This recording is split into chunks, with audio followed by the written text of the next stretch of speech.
I think we are on.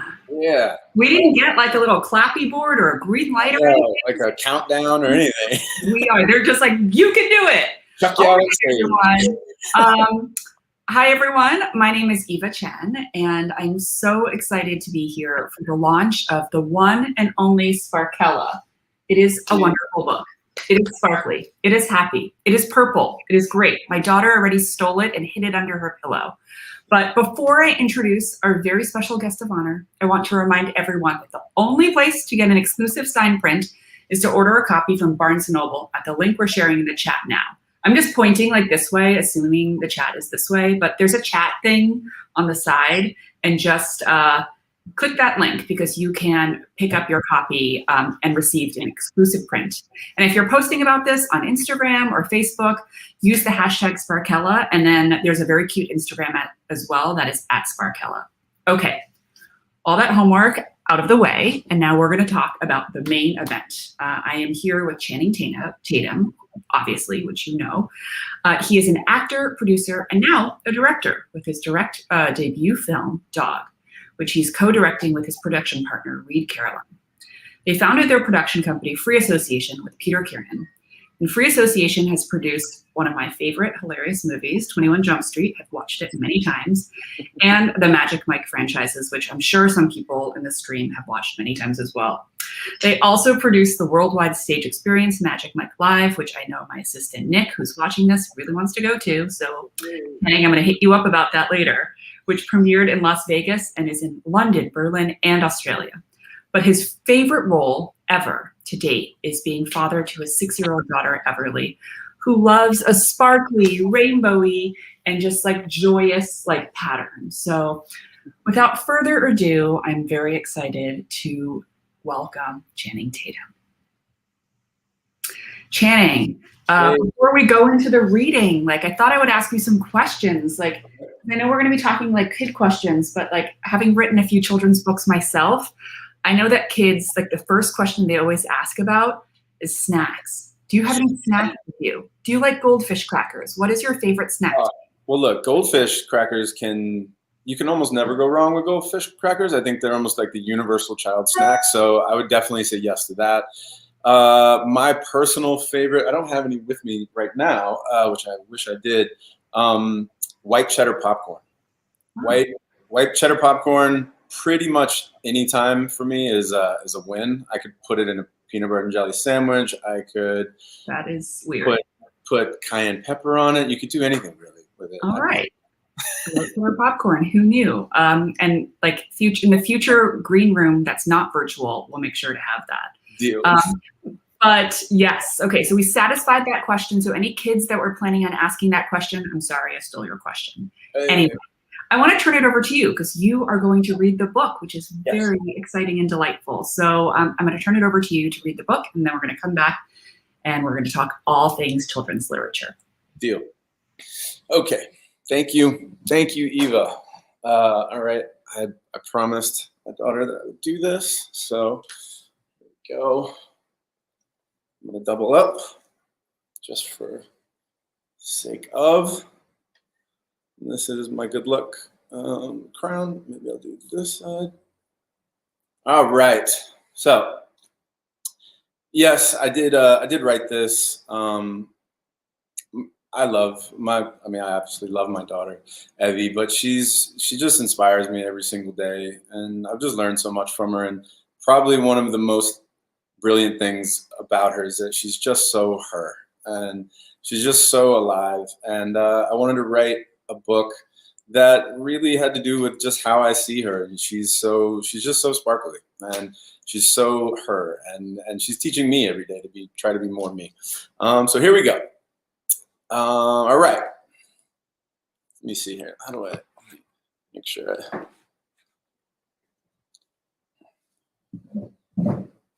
There we go. All right. The one and only Sparkella and her silly looking dad.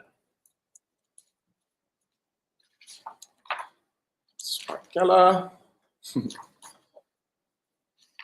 I am always wearing boas and getting my face painted and my nails done all the time. So if you see that sprinkled around here, don't be shocked. All right. It is my hold on. How are we doing this? It is my first day at a new school. I am ready. Glimmering pencil case. Check. Glittery ribbons in my hair. Check. Shimmering backpack. Check. Even my shoes glisten.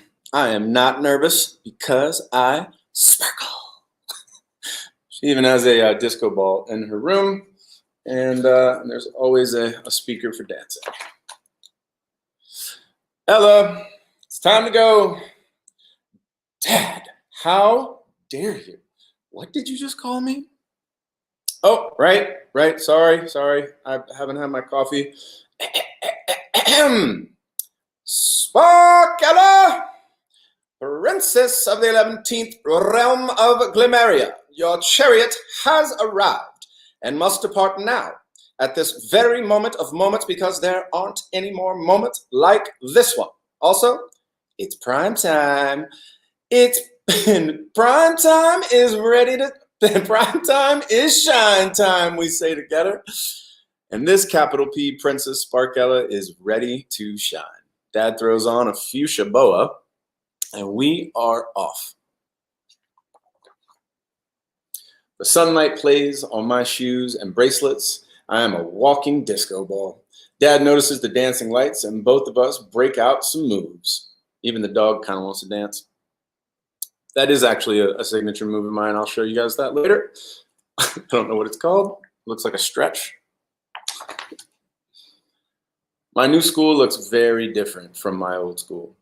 My palms start to sweat and my heart rate goes up, but I am not nervous because I sparkle. And I have to be honest, I had to repeat that to myself right before I started reading this because I get nervous when I read. So I am not nervous, I sparkle. I'm not nervous, I sparkle. I notice that no one else does though. Kids look at me and the parents stare at Dad. You ready, Sparky? You ready, Sparkella, Dad asks. Maybe I am a little nervous. I guess Dad can tell because he puts on his I'm gonna give you a pep talk face. Okay, Sparky, what do we do when we're a little nerve-sighted?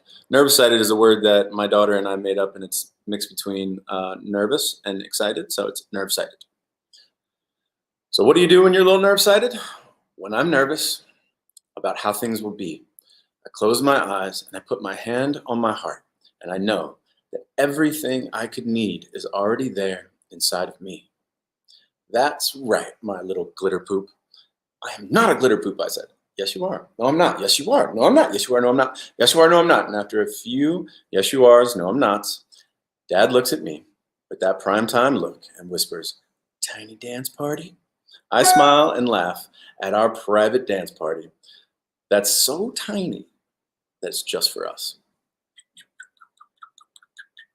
That's how we dance, kind of with our fingers sometimes.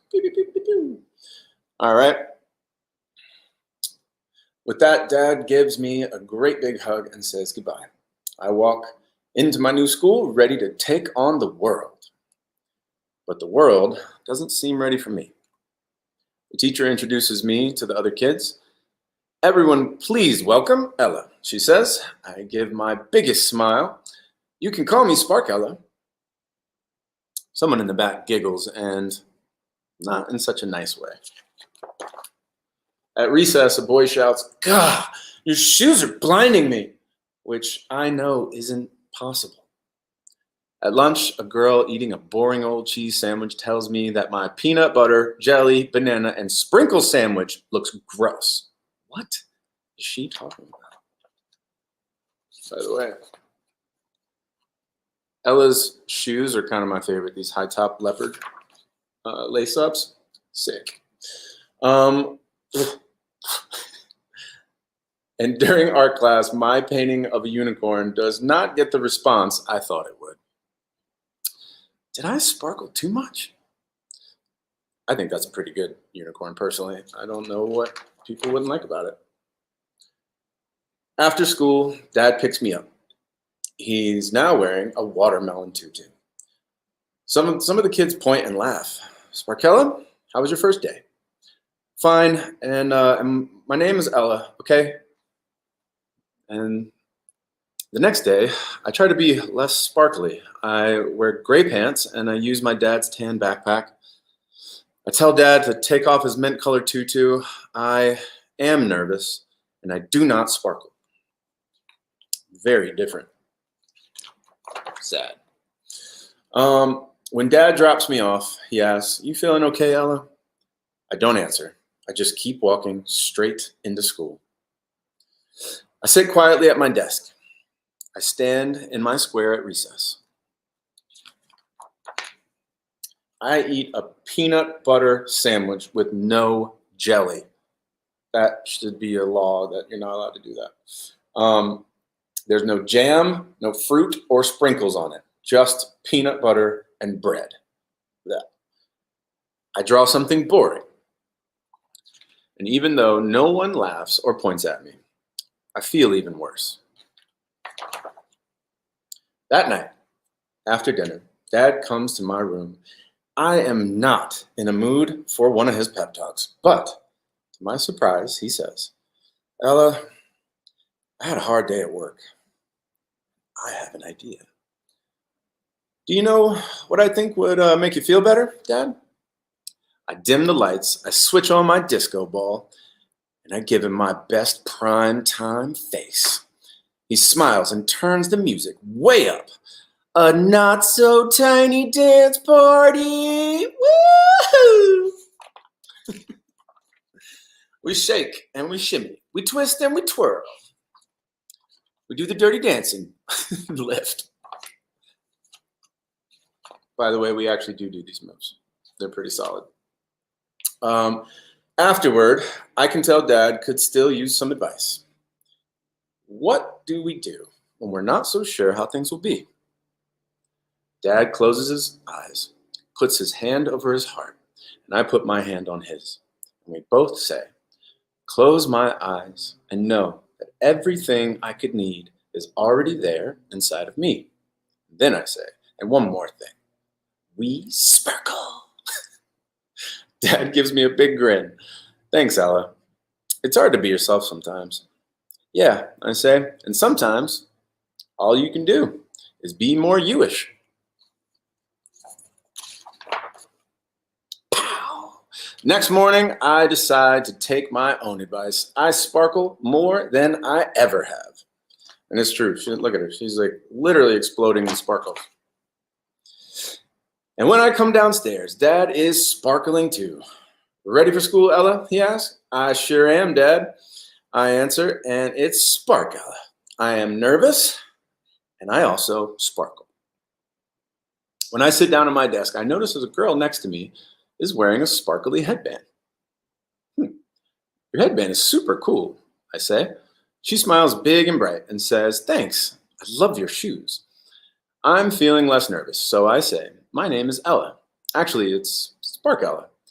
"I'm Tam," she says. And she does have a really beautiful little sparkly headband. At recess, Tam and I dance in the lights created by our outfits.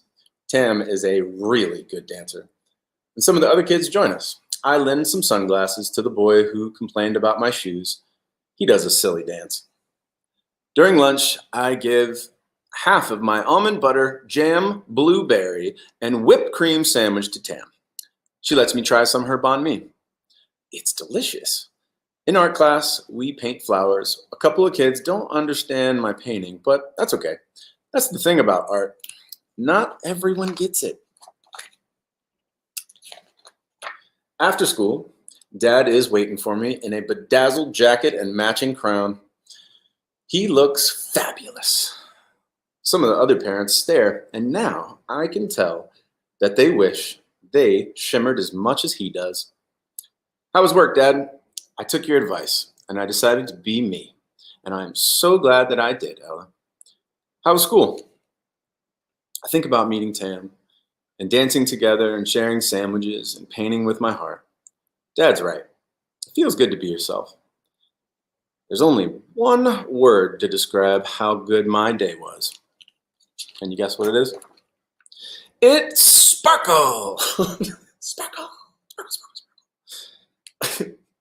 Dad laughs. Well, of course it did, my little glitter poop. I laugh and say, I am not a glitter poop. Yes, you are. No, I'm not. Yes, you are. No, I'm not. Yes, you are. No, I'm not. Yes, you are. No, I'm not. Yes, you are. No, I'm not. Yes, you are. No, I'm not. Yes, you are. Yes, you are. No, I'm not. And that is the end. E for Ebony or Ella. D for Dad. Ta-da! Tiny dance party? Not so tiny dance party. All right. I don't know exactly what to do now. I think it was supposed to come back on. Well, I definitely think you have to keep that crown on for the rest of our conversation. Did your daughter make that crown for you? And did you? Actually, she's a wizard with pipe cleaners. I swear she could almost create anything. It's like duct tape for her. She can just, it's all purposes. There's a thing. I have a dog, and the latch for the dog's like leash broke, and she's like, "Wait a minute, Dad!" And she like whipped out a way like a pipe cleaner, and she was like, and just like whipped it together, and I was like, "Wow, that was incredibly useful."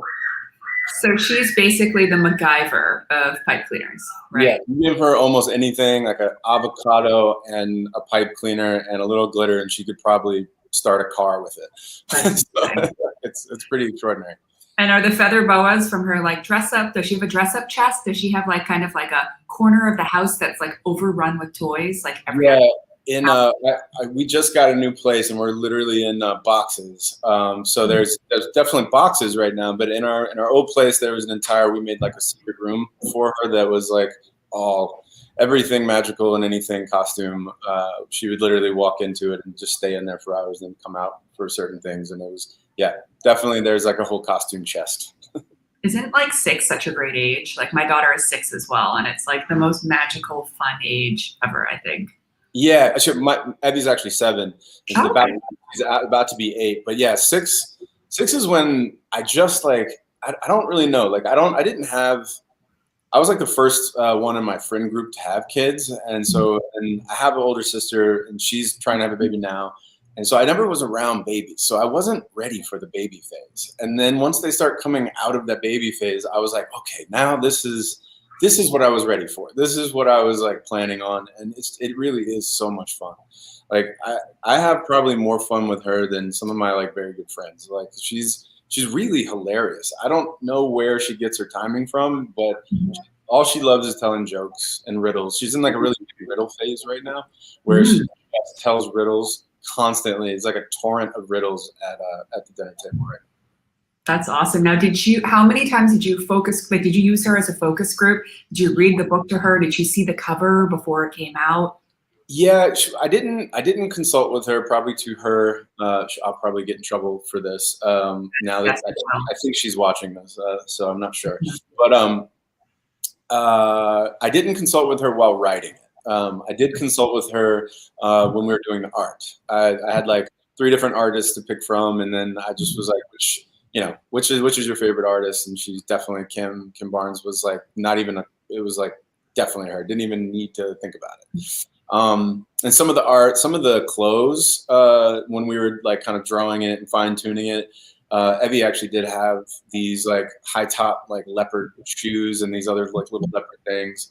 Because her grandmother wears leopard all the time, and it was sort of like a thing. She loves like the arm socks, like the hand glove things, and she's I took a lot of inspiration, like creatively, I guess, because some of my favorites were like Punky Brewster and Pippi Longstocking and things like that, and they were just really punk rock and cool, and yet like really free, and so that's kind of was my notes to Kim. And then Kim just like created this world that was just so bright. I think when I got the book, I was actually shocked at how bright it was. I was looking at black and white images with a few reference photos, drawings of like what the world was really going to look like, but I got like emotional when I actually had it in my hand. It was just like, whoa. I was like, I wasn't ready. I really wasn't ready. I think all along this journey of like I never planned on being an author, especially a kids books author. It just kind of like I met someone along the way that just like held my hand through it. It was a really sort of I've just been lucky, and I don't know, it all has just felt really meant to be, from Jean. And Yes, she's my editor too. She's like an icon. I mean, literally an icon. I mean, she's Truly. been the guru. I've just been like, what do I do? What do I do, Jean? You tell me what I do, and I'll do it. And then Kate at CAA, she really held my hand through like the beginning of this, and I have a business partner now, Cody, that now we're. Sparkella is like sort of so designed, like she loves fashion, and my daughter does this like fashion sort of Zoom where they like actually do fashion, like they're actually drawing dresses and things like that, and she's just so design forward that, you know, I definitely want to make like little pieces and partner with. I know you. I got an email today from a friend that you designed like a sequin bomber with Rockets of Awesome. Yeah, Rockets of Awesome is incredible. They're so much fun. Of like Cool. A brand. Like, yeah, they're all of their clothes. They're even their adult stuff, their kid stuff, and yeah. So I mean, my daughter loves like when I wear the same socks. Like she thinks it's like, she's like, you have funny socks on, Dad, and then I have a little pair for her, and it's really fun. And I think that was my way to like. I was a little nervous about being a girl dad. You know, I didn't. I was, you know, from the South, played sports. You know, ran around in the woods. You know, catching snakes and messing with gators. Like I had no clue what it was going to be like to be a girl dad, specifically a girl dad like in California, which is so different than the way I grew up. And I think all my nerves kind of were quelled slightly when we just would play, and just I just figured like wear whatever, dance however, play all the parts, be the evil dragon and the evil witch, and then you can be the prince and the king and the whatever. You can do them all and just dive in. And I dove into her world, and when we had just like us time, that was the easiest way to just connect with her, and for us to have like a real, where I was like, okay, I can do this now, you know, and I felt really great after that. And who knew, like all those years later, you would be in a pink and purple feather boa with a pipe cleaner crown and designing clothes. So you were like going to add fashion designer to your resume next. Killing it. I'm into it. Like girl dad, I have one design a not so hot. Wait, sorry. Say that one more time. I was being a girl dad is like I can imagine very magical because it's a very special bond that fathers I think have with their girls, and it brings out a different side to them. Yeah, so it's wonderful. That makes me so happy. So when the message of the book is such a affirming one, you know, to be yourself and to be proud of who you are. But tell me about the process of coming to that message. Like, tell me about your writing process. Were you on a typewriter, gazing out? I don't know why I always imagine Californian like writers to have like the best view with like beautiful trees, and you're sitting there stroking like your chin. Yes. Like, what was your writing process like? Coffee, yeah. You know, I actually wish I could say it was like a typewriter. I was probably doing it on my phone. I end up doing like a lot of things on my phone just because I have all the apps like on my phone, and it's not the same stuff on my computer, and because I weirdly love Pinterest. Like I like absolutely am obsessed with Pinterest, and even though I can have Pinterest like on my computer, it's just easier for me to just, I don't know, it's easier for me to just dial it all up on my phone or my iPad. So I wish I was like that really, I don't know, nostalgic sort of typewriter, and I'm but it really wasn't that at all. Yeah, and you know, coming to like even what story I landed on. Evie had this. I've told this story a bunch. So sorry if you've heard it again. But Evie had this like poncho. It was like this like, it was a watermelon poncho, like colored, and then when you held your arms out like a T, you were like a giant slice of watermelon. And she just thought it was hilarious. That's awesome. Yeah, and from a young age, she always just was gravitated to the most hilarious, because she's just innately funny, and the most hilarious and the brightest thing that she could possibly find. You know, she has all the normal princess dresses and things like that I think a lot of girls do, but she also had these really weird, strange pieces that she just loved, and she loved this thing. And I remember I was about to take her to preschool, and she had it on, and then I was like, all right. let's go, let's get in the car. And she like was about to start going towards the door, and then she kind of like sort of went to go take it off because she started panicking. And I was like, wait, I was like, we can't change right now. We gotta go. We're gonna be late. And she's like, no, I don't want to. I don't want to wear it. I don't want to get laughed at. I don't want people to laugh at me. And I was like, oh my gosh, like this is the very first time that I watched her be somewhat self-conscious, because usually it was like the coolest thing that she owned. And like I think I watched her have to negotiate that, what she thought was like funny and cool, and then she had to go into these new places with these new people that, that weren't her family. They were just people and friends, and people in the class and things like that. And it was really interesting to watch her kind of navigate it. And and she did it really, really well. Like she still loved sparkly things, and I mean, it's a rite of passage. I mean, it was kind of beautiful that I got to be there to like watch it all, I guess. But yeah, it was really, that was sort of the impetus of the whole thing. And then just the idea of doing it, the dad way, and it's my way is definitely probably not like a lot of other parents, that I notice. And I like playing. I like doing weird voices and things like that. And just, I'm probably more of a kid than I am a parent. And that's been like probably the biggest adjustment, is that you have all these grandiose sort of ideas, or ideas of grandeur of like, I'm going to be the parent that gets my kid into more trouble than actually keeps her out of trouble. And then you start being a parent and you realize that's not actually like, that's not smart and not possible. You got to create boundaries, and you got to kind of create, some sort of rules for the house, but still keep it fun, and still like keep it really relatable, and still be their buddy, be their homie. And so it just goes a lot smoother when they feel like you're kind of one of them. And that was my tactic, I guess. And that was kind of how I crafted their little relationship. So you mentioned earlier that when you were a kid, you were playing with like trying to catch snakes. Like what else was like a young Channing Tatum like? Like what were you like when you were 7, almost 8, if you remember?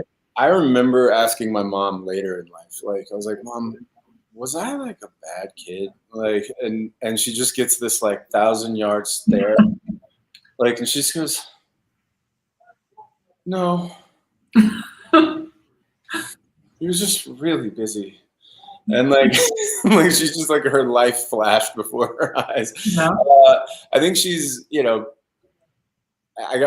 think a lot of boys are like this, but I don't think I was special. But I definitely had a lot of energy, and I was constantly climbing things. And I think she said later, she's like, it was just easier to try and like mitigate the disaster afterwards than it was to try to keep you from not doing something. Because I would be up a tree or on the house or doing something kind of.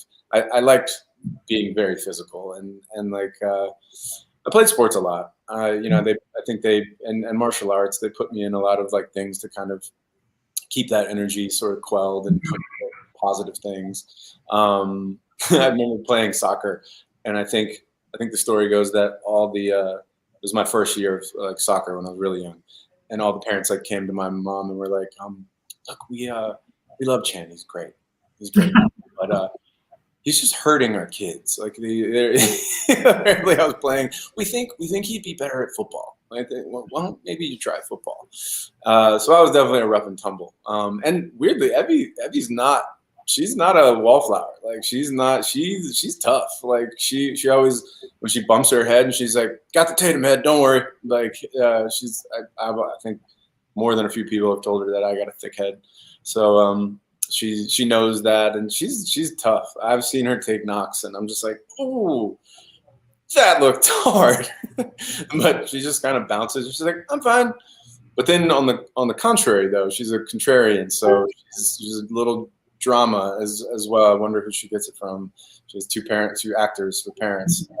But I remember one of the first times that we're at like the farmer's market, and she went to go. She was really young. I mean, like, I don't even know how old she was. Maybe like 1.5 years, maybe 2 years old.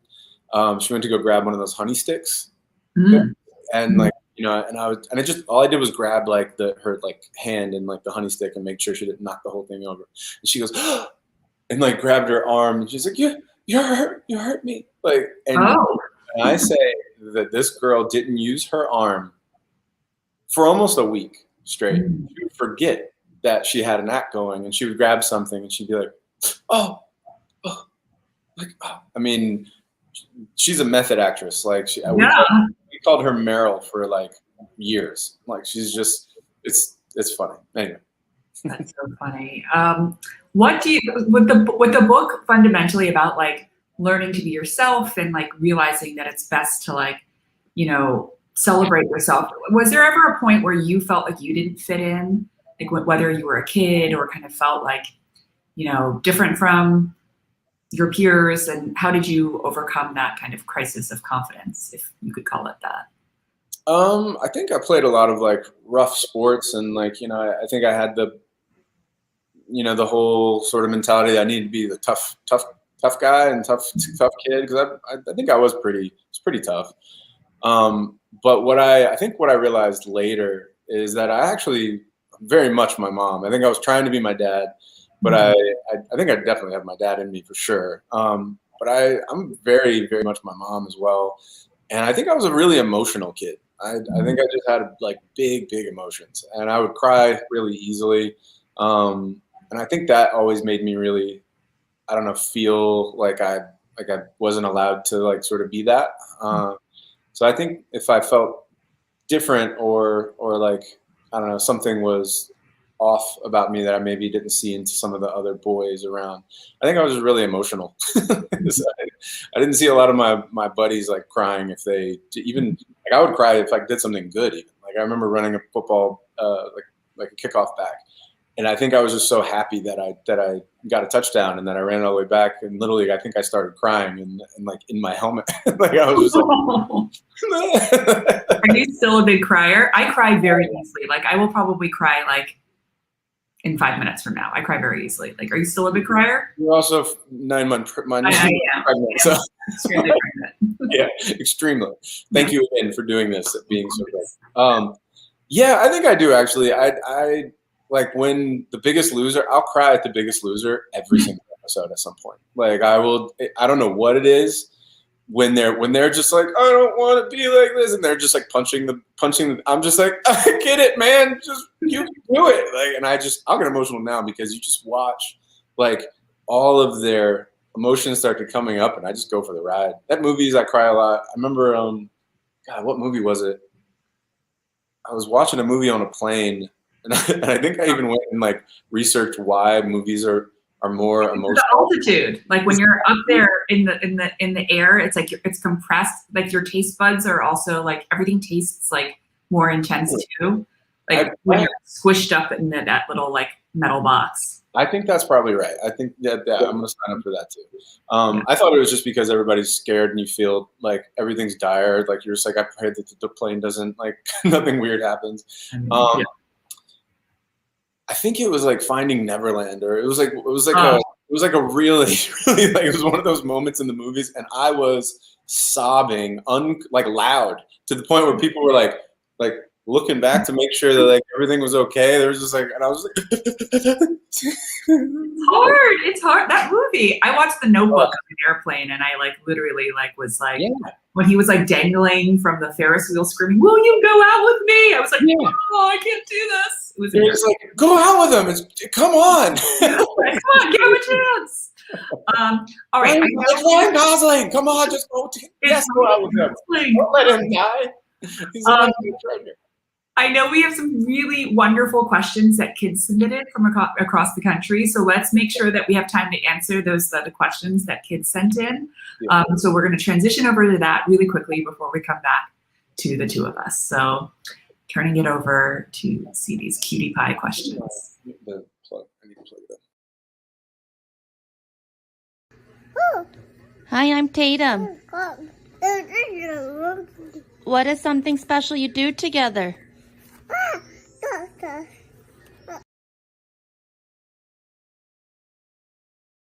What is something special? Sorry, guys, I'm plugging in my. Can you plug it up? What is something special that I do with Everly? We do this thing called Night Ninja. is one of our things where, you know, when it's bedtime and when we don't have to wake up super, super early, she goes down, and then I sneak into her room and I say, it's night ninja. And we sneak out and we go to the barn and we paint for like 45 minutes and draw on like a big canvas, and then we sneak back in. But we love sidewalk chalk, love slime. Slime's always a go-to. Water balloon fights. Yeah, I think that's some good ones. My name is Brandon. What's your favorite game of your tag? What's my favorite pretend game with Everly? I mean, we play so many fairy games that it is kind of hard to even keep track of them all, where there's always someone threatening fairyland, and we have to like do something to protect it, and usually make some sort of spell. Or there was a funny one when she was really little that I had to ban because it got out of control. One of Evie's like favorite Disney stories growing up was Sleeping Beauty. So she wanted to play Sleeping Beauty, which she was always obviously the Sleeping Beauty, and then I had to play all the other parts. Like I had to be all of them, and she just played asleep the whole time. And then I was like, you know what? I'm done with this one. You know, you're gonna have to start pulling your own weight. You got to start playing some other characters.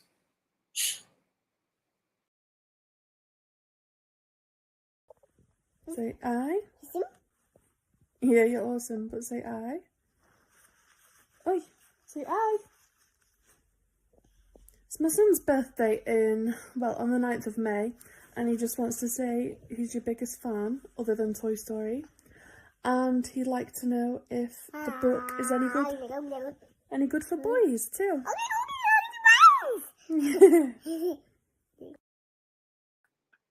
Okay, Ronan is really cute. And what a cool name also. Is this book good for boys? I think it is personally 100% good for boys, because it really doesn't matter if you are a girl or a boy. I think your first day to new school can be very challenging and very, high on the scale of nerves and nerve-sighted. I think that shining or sparkling can be anything. I think you could like the color blue or camouflage, or you could like the Hulk or Iron Man or Spider-Man or Batman. You can like any of those things, and if that's something that you love and you have a personal like identity with, I think you should be that, and that's your version of sparkling, and that's your version of shining. And I think the lesson is the same. Just be the most you that you can possibly be, and everything else will just be okay.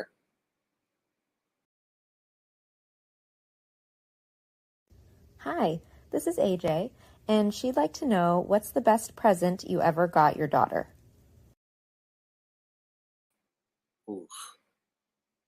Oof, that's a hard one. AJ, I liked your little top knot or top sprout. Let's see. What?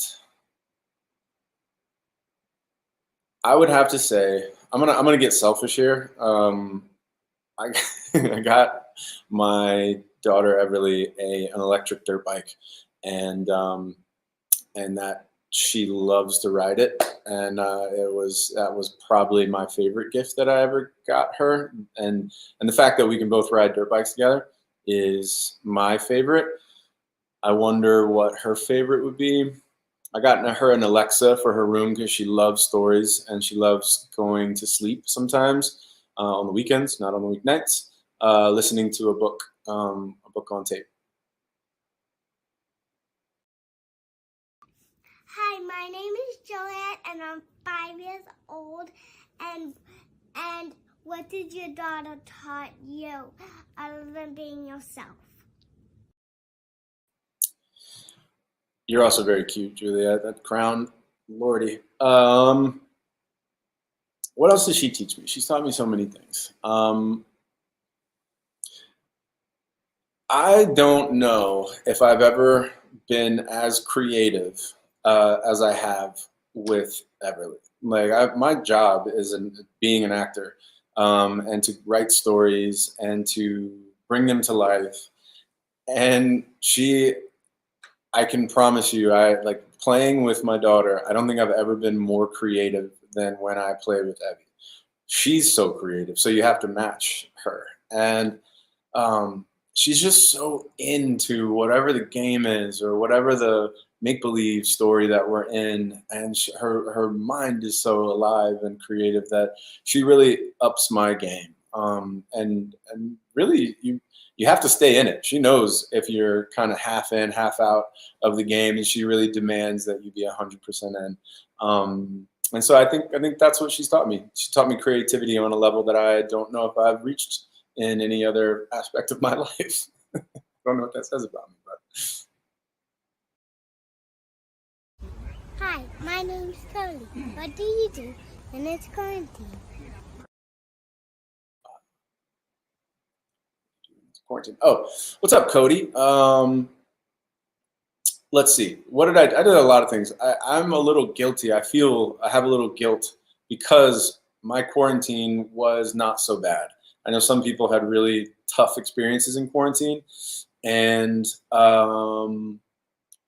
my quarantine consisted of getting up, and in the beginning, I was helping my daughter do school online, and then after school, we would go ride our dirt bikes, we would do art, we would paint birdhouses, we would do all kind of fun stuff. But I really got really into training and being really physical.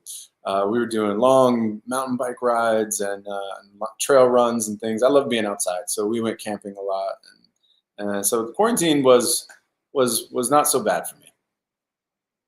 I hope yours was good.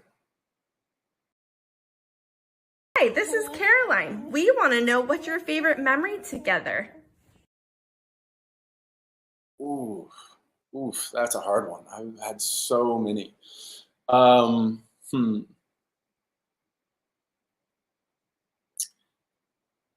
I would have to say that one of my favorite memories, off the top of my head, was the first time that we did Night Ninja. We felt like we were being so naughty. We're sneaking out of the house. We snuck down to the barn, and we painted a complete masterpiece. We were really working on long projects, like long art projects, instead of just like really short ones. We were really painting this giant canvas that I hung up. It was like a tarp, and that was probably one of my favorite moments. I've had so many though. I mean, the first time we went camping, we went sort of RV camping, and it was just me and Ev, and that was really special. Just to be exploring and finding new things. I think we came across like these weird little gems that were on the ground. We came up with a whole story that lasted an entire day. So yeah, I think one of those two.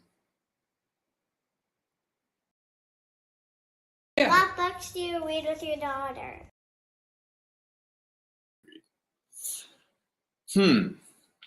Well, what books do we read? We read Sparkella. We read Sparkella.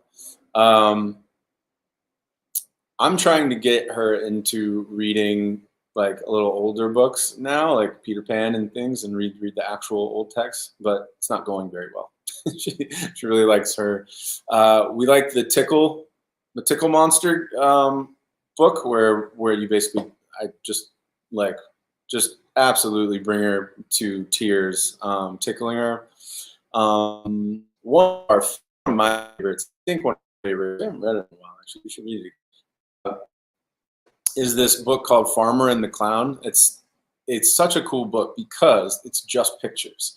And it's about this clown that falls off a train, and then his farmer finds it, and he's got to like take care of this little baby clown.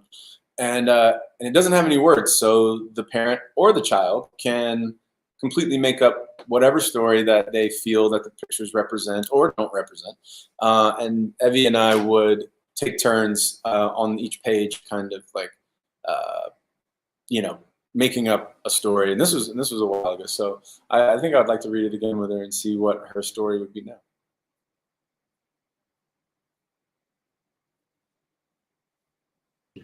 Let me unmute. I didn't want to have like a unmuting disaster. That was so much fun, Channing, and I'm really glad that they had subtitles for some of the kids' questions, because kids' questions on every book tour I do, I'm always like, I'm just gonna try to figure out what you just said, but it was extremely cute. So those questions were great. Thank you to everyone who submitted them, and thank you for being a part of this event. I wanted to wrap up, but before I do, I want to remind everyone to check out the book. And if you want to get an exclusive signed print of this, you would have to go to Barnes & Noble. And also, if you want to post about this book, please use the hashtag Sparkella. And also you can mention them on Instagram. They have a very cute Instagram page. So before we sign off, though, I wanted to end with one more question. For all the kids who are watching and the parents who are watching, like, Channing, what would you say, like, one message to the kids who are watching, like to the 6-year-olds, the 7-year-old, the Codys, the Harpers, the Quinns who are watching? What would be your one message to them before we log off for the night? My one message, I think in every day, every day of your life, more than likely you'll have one moment where you're not sure what to do. That you're going, I don't know how I feel, or I'm nervous, or like I'm afraid, or just wondering of what to do. And whenever you have that feeling, just get really quiet and really look in, and let your mind or your heart or your belly or wherever that you talk to yourself on the inside, let that place like really come up with the answer and whatever your thoughts are, because no matter what the question is or what's going on, it's you have the answer. You have the answer inside of you, and you just trust your gut on anything, and you're going to be just fine. I love that. Well, thank you so much. And for everyone watching, don't forget to pick up your copy. And thanks for tuning in tonight for this wonderful story hour and Channing Tatum himself. So thanks, guys. Thank you so much. Have a wonderful night. Eva, you're amazing.